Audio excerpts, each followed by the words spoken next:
Hello reception, I'm going to read a book to you this afternoon called The Story of the Little Mole Who Knew It Was None of His Business.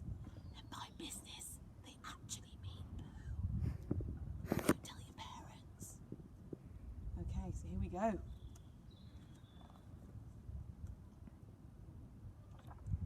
One day the little mole poked his head out from underground to see whether the sun had already risen. Then it happened. It looked like a sausage, and the worst thing was that it landed right on his head. "How mean!" cried the little mole. "Who has done this on my head?" But he was so short-sighted he couldn't see anyone around. A bit like me being a bit short-sighted. "Did you do this on my head?" he asked the dove, who was flying past. "Me?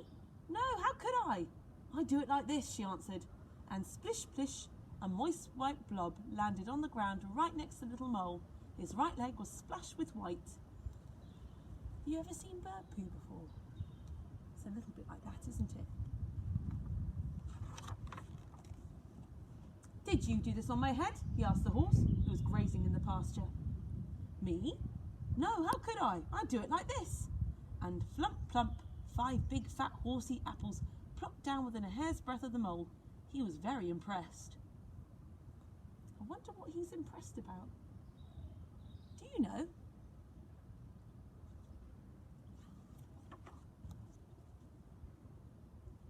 "Did you do this on my head?" he asked the hare. "Me? No, how could I?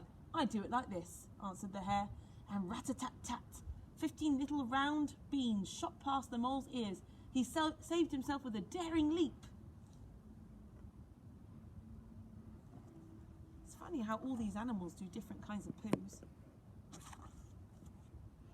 "Did you do this on my head?" he asked the goat, who had been dreaming a little. "Me? No, how could I? I do it like this," she replied, and plippity-plop, a pile of toffee-coloured little balls tumbled onto the grass. The little mole found them almost appealing. I wonder what he thinks they look like. Toffee-coloured. "Did you do this on my head?" he asked the cow, who was chewing the cud. "Me? No, how could I? I do it like this. And kersplosh." That's a good word, isn't it? Kersplosh. A big brown-green pancake flopped into the grass just next to the mole. He was very relieved that it hadn't been the cow who had done something on his head. Relieved. I think that means that he was pleased about it. I wonder why he was pleased the cow hadn't done it on his head. "Did you do this on my head?" he asked the pig. "Me? No, how could I?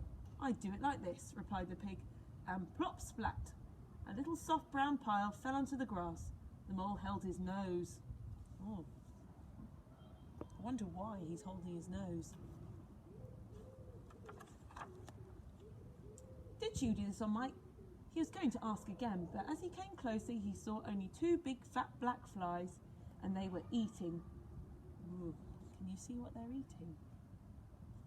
Yuck. "At last, someone who will be able to help me," thought the mole. "Who did this on my head?" he asked excitedly. "Keep nice and still," buzzed the flies. There was a short pause, and then, "It is clear to us that it was a dog." Finally, the little mole knew who had done the business on his head. Basil, the butcher's dog. Look. There he is. He doesn't know what's coming. Quick as a flash, he climbed onto Basil's kennel, and pling! A tiny black sausage landed right on top of the dog's head. Satisfied at last, the little mole disappeared happily into his hole underground. And that's the end. I wonder though, if someone did something to you, do you think it's okay to do the same thing to them? I don't know, maybe you could think about it.